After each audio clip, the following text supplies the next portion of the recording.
नमस्कार मित्रों। मैं मुकेश श्रीवास्तव एक बार फिर भागवत चर्चा पे। मित्रों,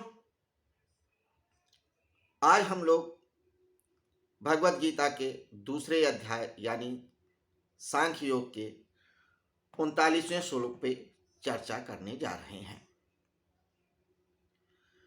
जैसा कि आप सभी को मालूम होगा, चर्चा में हमने जाना कि भगवान श्री कृष्ण ने दूसरे अध्याय के 11वें श्लोक से 38वें श्लोक तक महात्मा अर्जुन को देह और देही के अंतर को बताया और युद्ध करने के लिए कहा।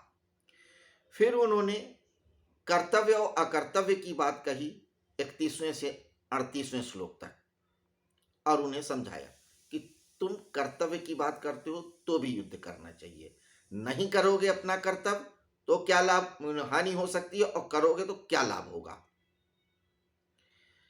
तो हर तरीके से उन्होंने समझाया और इसको कहा कि ये उन्होंने ये कि सांख्य ज्ञान की दृष्टि से समझाया,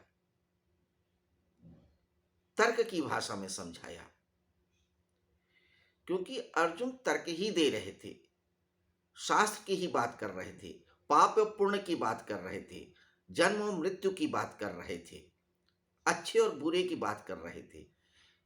तो चूंकि महात्मा अर्जुन स्वयं शास्त्र की बात कर रहे हैं, तभी उन्होंने कहा था कि तू पंडितों सी बातें क्यों कर रहा है, और उन्होंने तर्क के द्वारा ही समझाया, ज्ञान के द्वारा ही बताया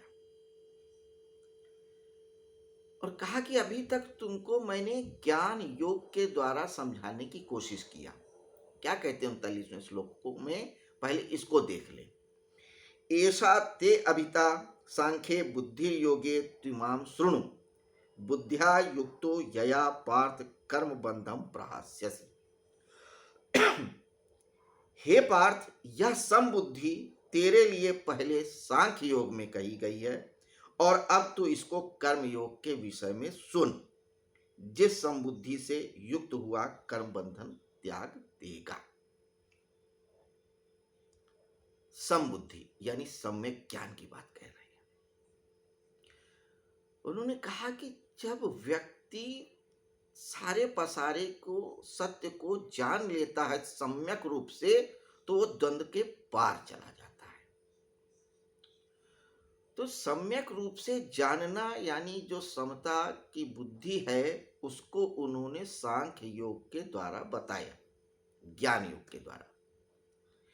लेकिन कृष्ण ने जब झांका अर्जुन की आंखों में, महात्मा अर्जुन की आंखों में, तो भगवान को ये दिखा कि अर्जुन सुन तो रहे हैं, समझ भी रहे हैं, लेकिन अभी भी उनकी आंखों में संशय है।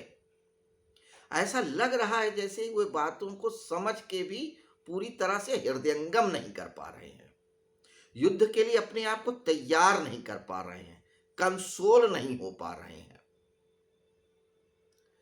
तो इसलिए उन्होंने कहा कि अब तेरे को मैं कर्म योग के द्वारा समझाऊंगा।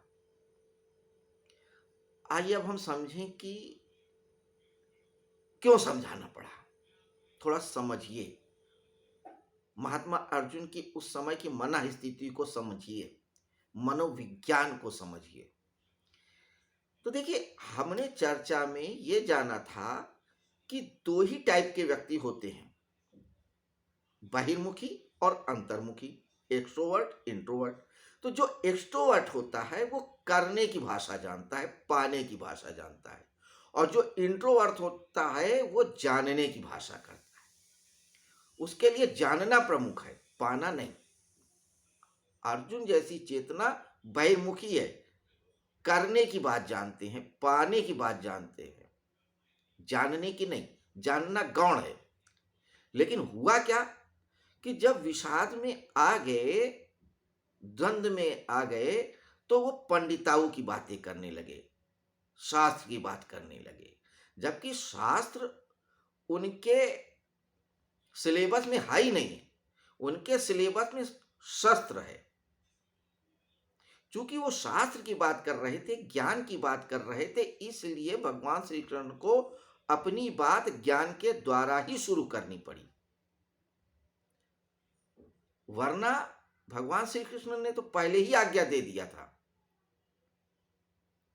तीसरे श्लोक में ही कि तू उठ और युद्ध कर। उन्होंने कोई उपदेश ही नहीं दिया था। उपदेश तो इसलिए देना पड़ा क्योंकि वो करने की भाषा ही नहीं समझे, क्योंकि इस समय वो शास्त्र की भाषा बोल रहे थे, शास्त्र ज्ञान की भाषा, इसलिए उन्होंने ज्ञान की भाषा में बताना शुरू किया। लेकिन 11वें से 38वें श्लोक तक आते आते भगवान श्री कृष्ण को यह लग गया कि नहीं, इन्हें अब ये ज्ञान की बातें नहीं समझ में आ रही। हालांकि जानना ही मुख्य है, कर्म योग के द्वारा भी व्यक्ति जानता ही है, उसी स्थिति में पहुंचता है। लेकिन चूंकि प्रवृत्ति उनकी ऐसी है, उनका व्यक्तित्व का केमिस्ट्री ऐसी है कि वो जानने की भाषा ही नहीं समझ सकते थे। वो तो फर्स्ट टाइम बीइंग था। तो अब भगवान श्री कृष्ण अर्जुन को अर्जुन की ही भाषा में समझाने की कोशिश कर रहे हैं। अगर महात्मा अर्जुन समझ चुके होते तो 38वें श्लोक तक में आकर के गीता समाप्त हो गई होती। अगर वो ब्राह्मण की चेतना के होते, बुद्ध जैसा व्यक्ति होता तो समझ जाता, महावीर जैसा व्यक्ति होता तो समझ जाता, आगे गीता बढ़ती ही नहीं। चूंकि अर्जुन उस माटी के नहीं थे, उनका व्यक्तित्व दूसरा था, बहिर्मुखी व्यक्तित्व था, वो बाहर का ही जानते थे, तभी तो बाहर युद्ध करते रहे, लड़ते रहे, सब कुछ। इसलिए उनको अंदर की भाषा नहीं समझ में आई, ज्ञान की भाषा नहीं समझ में आई, इसलिए उनको कर्म की भाषा समझानी पड़ी और बतानी पड़ी। तो इस 39वें श्लोक से 53वें श्लोक तक वो अब कर्मयोग के द्वारा अपनी बात को बताएंगे, समझाएंगे कि अर्जुन तुम कहां गलत हो, तुम जो तर्क दे रहे हो उन तर्कों के प्रति उत्तर क्या हैं। तो 39वें से 53वें श्लोक तक वो कर्मयोग के द्वारा क्या समझाती है हम देखेंगे स्टेप बाय स्टेप। लेकिन एक बात और समझ लें अपने और आपके संदर्भ में, हम लोगों के भी साथ विडंबना यही है। हम लोगों को लगता है कि हम जान गए, बात खत्म हो गई, लेकिन खत्म नहीं होती। किताब पढ़ लेते हैं, सोचते हैं हमने सत्य को जान लिया, प्रवचन सुन लेते हैं, समझते हैं कि अब और क्या जानने की जरूरत पड़ी, गूगल में सर्च कर लेते हैं, पढ़ लेते हैं और सोचते हैं कि अरे हम तो ज्ञानी हो गए। उससे कुछ होता जाता नहीं, कुछ शब्द और बढ़ जाते हैं, भ्रांति जरूर लग जाती है कि हम समझ गए, लेकिन हम उसी की तरह रहते हैं जैसे पहले थे, द्वंद्व में, विषाद में, अनिश्चय में, दुख में, क्लेश में, युद्ध में, तीर धनुष को अपने रखे हुए। सिर्फ भ्रांति होती कि हम समझ गए, क्योंकि हमारे पास कृष्ण जैसी कोई चेतना रहती नहीं है, इसलिए हम समझ नहीं पाते हैं। फिर कोई कर्मयोग की बात समझाने वाला नहीं होता है,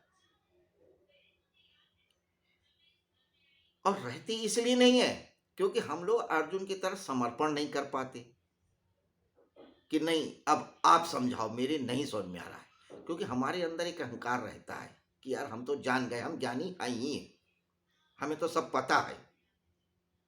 बहुत सारे मिलते हैं रोज ही, जिनसे बात करो तो इतनी पंडिताई की बात करते हैं कि खुद ब खुद शक होने लगता है, यार ये इतना ज्ञानी हो करके भी इतना दुख विषाद से भरा हुआ है। कृष्ण जैसी चेतनाएं तो हो सकता है वो भी कंफ्यूज हो जाए, यार ये तो खुद इतना जानता है, अब इसको मैं क्या समझाऊं, ये तो मुझसे ज्यादा जानता है। तो जानना प्रमुख तो है, लेकिन जानना जब शब्द के स्तर पर नहीं, अस्तित्व के स्तर पे हो। तो अगर हम अपने टाइप को, स्वरूप को जान लें, अंतर्मुखी हैं, और तब हम सिर्फ जानने की भाषा में जाएं या जानने की बात करें, लेकिन अस्तित्वगत, शब्दगत नहीं, तो हमें फिर और आगे पढ़ने की, जानने की जरूरत नहीं रहेगी। और अगर हम बहिर्मुखी हैं, कर्मयोगी हैं, तो हमें फिर करके जानना होगा। तब हम पढ़ के नहीं जान पाएंगे, कितने भी शास्त्र पढ़ लें, कितनी किताबें पढ़ लें, कितने प्रवचन सुन लें, लेकिन हमें संतुष्टि नहीं मिलेगी, हमें वो ज्ञान प्राप्त ही नहीं होगा। क्यों? क्योंकि हमारी प्रवृत्ति करने की है। तो जब तक हम करेंगे नहीं, तब तक हम जानेंगे नहीं। और अंतर्मुखी पहले जान लेगा, फिर वो करेगा। पहले जान तो लें क्या सही है क्या गलत, तब करें। और कर्मयोगी कहता है कि पहले कर लें तो हम जान ही जाएंगे क्या सही है क्या गलत है। तो दोनों अपने अपने टाइप की बात है। चूंकि महात्मा अर्जुन एक्सट्रोवर्ट हैं, करने की बात जानते हैं, इसलिए वो कर्मयोग की बात बताते हैं 39वें से 53वें श्लोक तक। तो यही 53वें श्लोक में कहते हैं भगवान श्री कृष्ण क्या कि ऐसा ते अभिता सांख्य बुद्धि योगे तिमाम सुनो, तुम सुनो सांख्य बुद्धि योगी, कि जो अभी तक मैंने तुमको सांख्य की ज्ञान की बात बताई, अब उसे तू कर्मयोग में सुन। बुद्धिया युक्तो यया पार्थ कर्म बंधम प्रहास्यसि, उस कर्मयोग को जिसको जान करके तू सारे बंधनों से मुक्त हो जाएगा, पाप और पुण्य की अवधारणा से बाहर हो जाएगा। क्योंकि अर्जुन की यह भी तो समस्या थी कि उन्हें लगता था कि मैं पाप कर रहा हूं, अपने गुरुजनों को मार करके या पितामह को मार करके मुझे पाप लगेगा।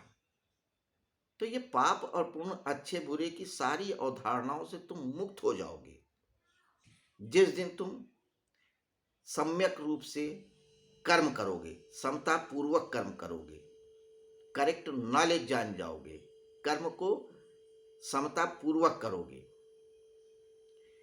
यही वो आगे बताएंगे जिस पे हम चर्चा करेंगे धीरे धीरे, कल और आगे भी करते रहेंगे। आज के लिए इतना ही। प्रणाम।